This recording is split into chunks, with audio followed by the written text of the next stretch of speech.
Alright, y'all, so in this video we're going to talk about Solja Boy getting arrested and convicted, and we're going to talk about the passing of a legend, John Singleton, and we're going to talk about Bushwick Bill and the revelations he just brought forward.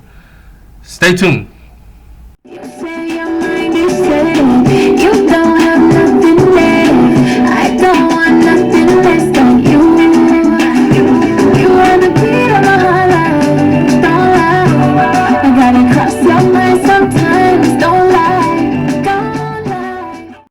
Alright, so that was Doe with a song called Doe Lie. And she is huge on Instagram for those of you who don't know, but she is not so there on YouTube. So she just started her YouTube. Go check out her YouTube. She has other songs like Stress Free and Toucan, which is a video and all that. Just go check out her music. 2018, we said she was one of the faces to watch for 2019. And it's 2019 and she's doing her thing. Alright. On to this story.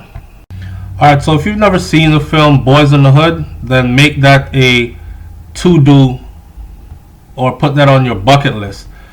John Singleton, what else can we say? A true legend. He directed, let me give you a rundown. He was director in Snowfall, American Crime Story, The People vs. O.J. Simpson, Abduction, Marion Jones, Press Pause, Four Brothers, Too Fast, Too Furious, Baby Boy, Shaft, Rosewood, Higher Learning, Poetic Justice, and many more. He was the producer in Black Snake Moan, Hustle and Flow, Baby Boy, Shaft, Higher Learning, and Poetic Justice. Again, he was the screenwriter for Baby Boy, Shaft, Higher Learning, Poetic Justice, and Boys in the Hood. Alright, so I don't know if you know it, but there are not too many people of color in a position that John had worked his way into in Hollywood.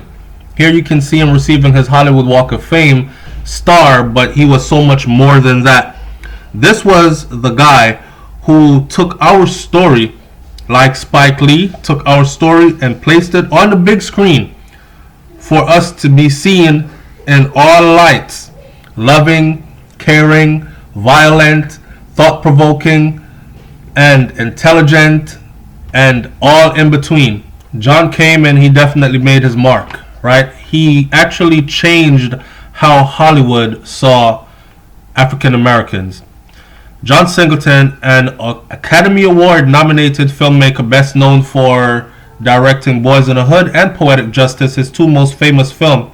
He died recently after he was taken off life support following complications from a stroke, and a family representative confirmed that at 51 years old, John had passed away.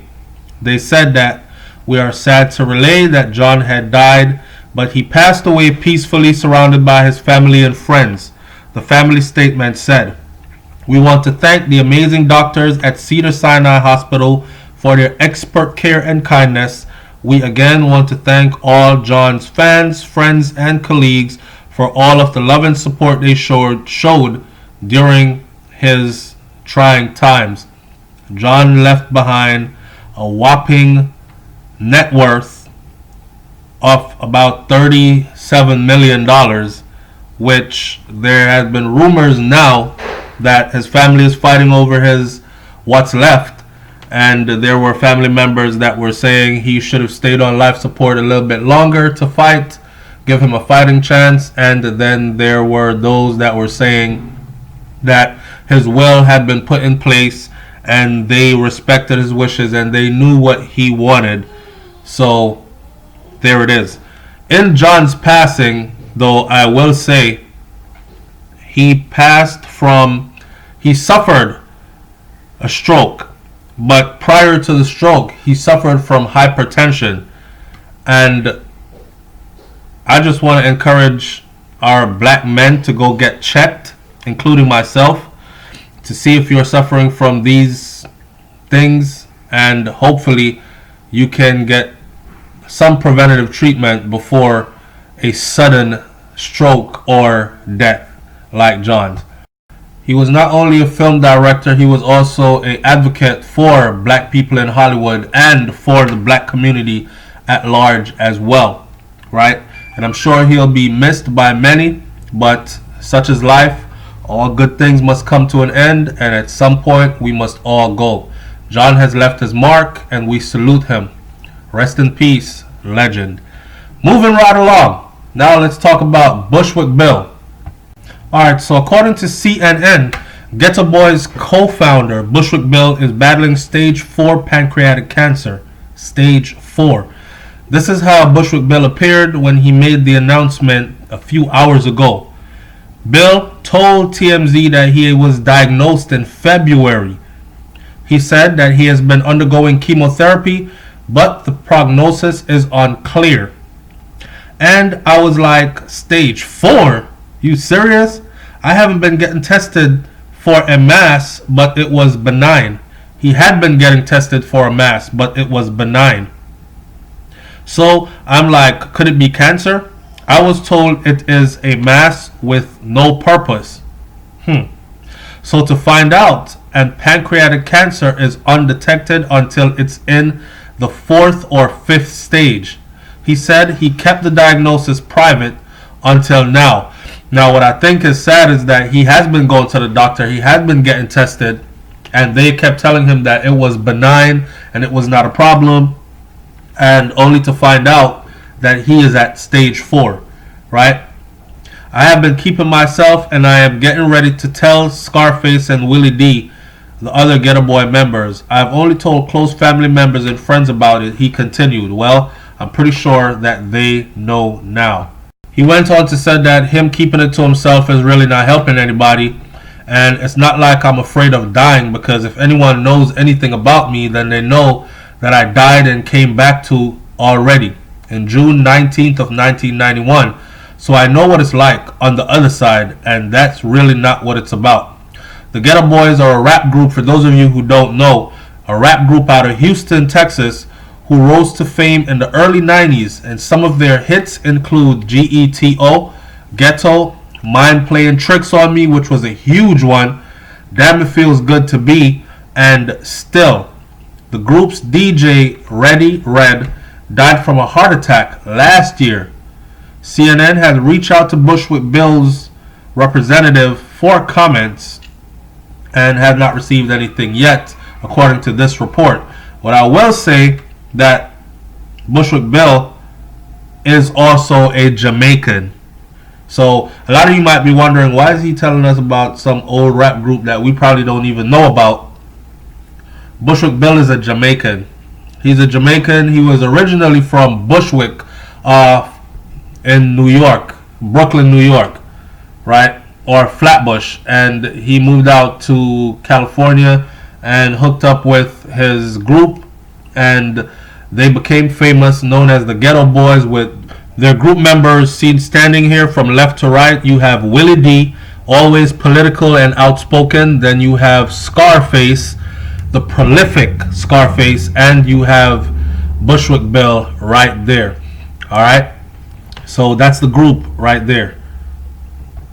For those of you who don't know it, he came about having one eye, and for us growing up seeing him, it was this, what they call a midget with dreadlocks and one eye. And he got that one eye from actually a suicide attempt, and he shot himself in it and lost his eye, but managed to they saved him. So I don't know if that's what he was speaking about when he said in 1991 he died but came back. But he has had trials and tribulations. All I can say is we wish him our best, or wish him the best, and hope for a recovery.